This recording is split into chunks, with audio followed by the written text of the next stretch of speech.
Today, this video is for my mortgage lender friends, and I want to address the topic of building trust with prospective home buyers in the digital age and in the age of AI, chatbots, voice assistants.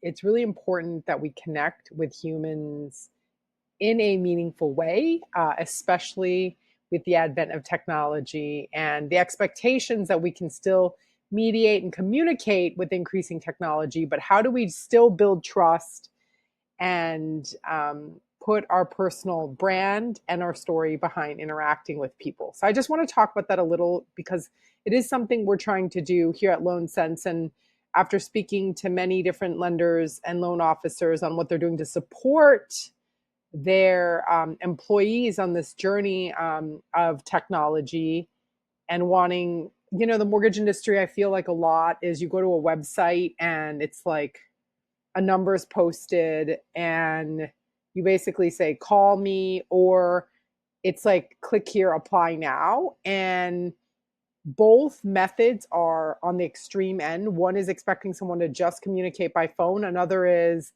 just ready to upload all their documents into an application before they speak to somebody. So both methods, I think, are a little extreme. So I want to give some tips today with data and statistics behind what I'm saying on these tips. So the first is I just want to bring up some statistics. Gen Z, 75% prefer to conduct online research before even making their first contact. So it's not like somebody that's in their 20s is going to be calling up a loan officer before they've done extensive research on the home buying process themselves, right? What can you do as a loan officer to start generating content to be part of this online research process to get in front of that borrower, right? For example, that's really important. So they want to understand their options before picking up the phone. And that's sourced by HubSpot marketing content, but also it means that it's crucial to provide them with valuable content they can consume on their own time, right? So not interacting with you over the phone in real time, but something they can consume in their own time.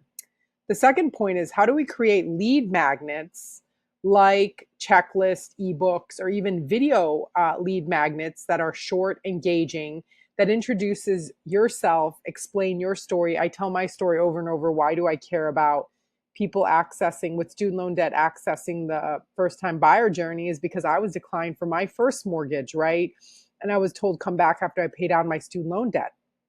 And I know that's a reality for so many of our generation. So this is why I'm personally touched to share my story and help borrowers along the journey, right?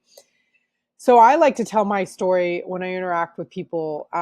But also, according to the Content Marketing Institute, 70% of buyers prefer watching videos over reading text. And I think we're already seeing a lot of those that play out in the way we consume content or also see content posted on LinkedIn and other social networks, right? Video and video first content. So those statistics align with what we're seeing in the marketplace. But what's great about video is that it gives us a flavor for us to represent ourselves, a little bit of our personality, and tell our story that isn't somebody reading a novel, right? To get to know you. So that's definitely the value of creating video first content. Now let's talk a little bit in tip three. Let's talk a little bit about engagement. While prospective buyers are researching, we want to keep them engaged. And let's say, for example, somebody might download some kind of lead magnet or engage with some video online content of yours, but they may not come and sign up to call you or fill out your online application. Is there something we can do with their email to engage with them and stay relevant? I know a lot of loan officers right now use market trends on home values for post-close, but pre-close, you could still talk about buying trends in your specific local area, talk about best time to buy for that borrower. A study by NAR in 2024 actually found that 68% of home buyers want to receive updates on market conditions. So sending out a newsletter or updates that provide value and keep you top of mind, of course, is important, right? So it's about the market, it's about specific neighborhoods, about specific zoning laws that could be advantageous. Like in my area, We just passed, I live in Pinellas County in St. Pete. We passed single family to up to 4 unit zoning. That's really important if people want to think about, hacks on how to earn money off of their property if they have to pay a mortgage, right? So zoning laws like that may be relevant to share with prospective clients in specific markets that may be impacted by that who want to buy in those markets. So that's one. And then, of course, fourth tip, providing free tools and resources to build trust is really important. The MBA, the Mortgage Bankers Association, show that 62% of buyers use online mortgage calculators before contacting their lender. So other free tools besides mortgage calculators, which, by the way, we have a version that includes reducing student loan debt. You can use our calculator absolutely for free, put it on your website for free. There's another free tool. There's other free tools you could do. Like, for example, if someone's working on their credit, you could provide credit dispute letters completely for free. You could source them from the Consumer Financial Protection Bureau. There are, of course, mortgage calculators you can license. There's also some free ones by the government that won't necessarily try to sell leads that I want to mention as well. There's also free resources and lead magnets that you can provide borrowers, and some ideas of lead magnets that we're helping produce for our loan officers include, for example, like a home moving guide, a checklist to prepare before starting your home buying journey, right? Money saving hacks every prospective home buyer should look into before buying, right? A guide to becoming a successful homeowner after close, right? Ideas on how your home can generate income to help pay the mortgage. Those are some lead magnet topics that we have gathered to build. And by the way, comment if you're interested in those lead magnets so that once we produce them, we can give them out to you, whether it's commenting or if you think this content would be helpful in a lead magnet itself and get it in writing to have it somewhere.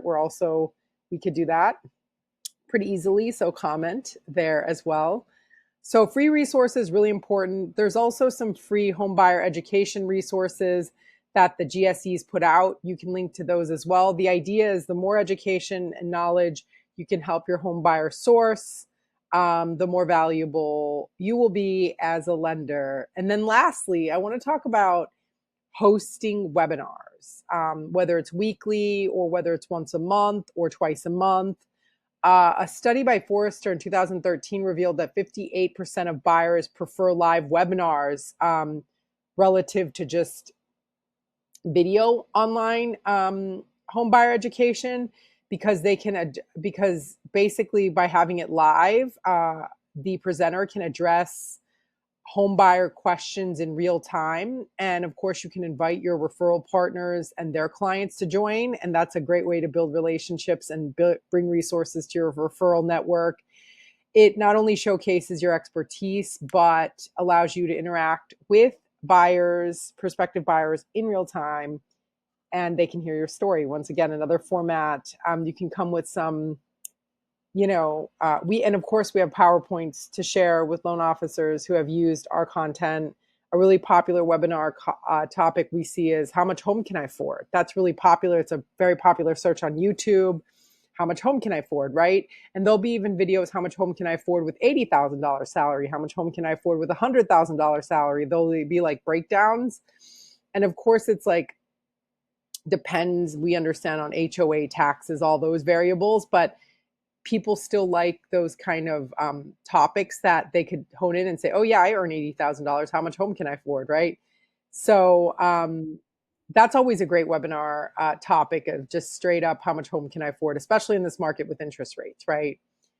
And then lastly, I want to talk a little bit about a loan officer who shared their best practice and had a lot of success with letting borrowers submit questions asynchronously. And asynchronously means submit at any time and you can answer them at any time, and letting them submit it in a format that they like. So for example, they can submit it in voice, they can submit it in video, they can submit it in text, and you can use a program like Video Ask for that, where you send a link and they can even record or voice, and they can even it's really great because if somebody's not qualified to buy now, then you can asynchronously address their questions without taking a live call and taking up a lot of your live call or day call times with borrowers who may not quite be ready, but you still want to answer their questions and be engaged with them for when they are ready, right?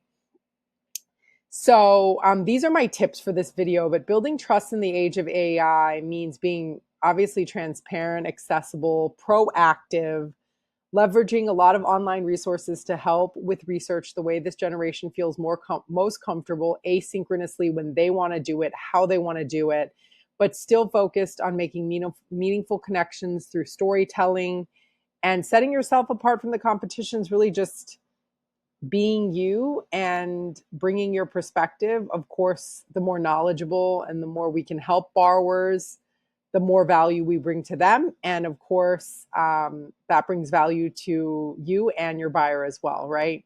Thanks for watching. Again, comment below on what you liked, what you want more of. And if you want me to share those lead magnets, just let me know. Please like, subscribe, and yeah, let us know if we can help your borrowers as well. We specifically address student loan debt, reducing student loan debt, and improving debt to income. And of course, we're always coming out with student loan updates. So we will catch you soon. Happy, I cannot believe, end of July.